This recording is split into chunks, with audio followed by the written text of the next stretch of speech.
Good evening, everyone. I'm Barb Smith. The tense standoff that began yesterday evening ended with a man in the hospital tonight. The standoff began at about 5 o'clock at the Western Colony Inn on 24th Street in Ogden. It ended at about 10 o'clock this morning.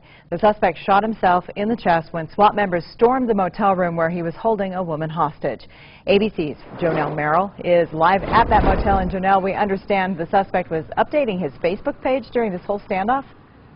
Well, Barb, that appears to be the case. Now, police have not released the official name of the suspect, but family and friends we spoke to say they know this man as Jason Valdez. I want to point out that right over my right shoulder here is the motel room where this standoff took place. Now, when we checked the Facebook page of Jason Valdez, we found that he had posted several updates to his wall overnight during the course of this standoff.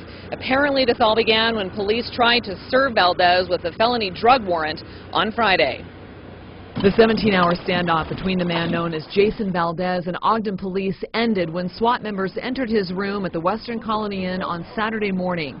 That's when Valdez allegedly fired shots at police and then shot himself in the chest.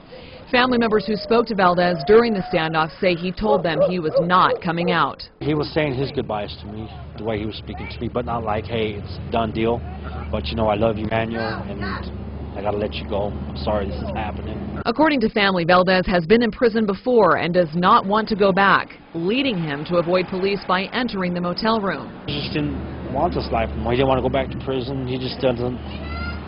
He's tried to get a job, you know, he's tried to do this and that, you know, but it's just like I told you guys before, it's more of the officers that profile us just for the fact that we've been locked up and institutionalized. Valdez updated his Facebook page inside the motel room around 6:30 Saturday morning, saying, quote, "This is the end."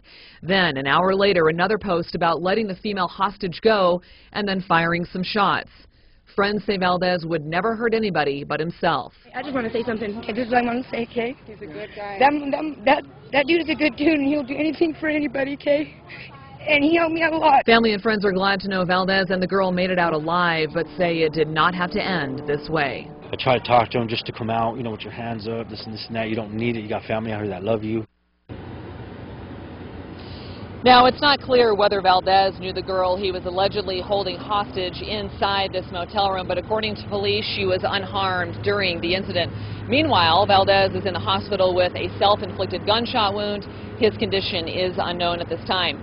Now, we managed to speak to some motel managers. They tell us that Valdez actually checked in here about 10 days ago with another person's ID, and they say up until this point, he had been using cash each day to pay for his room.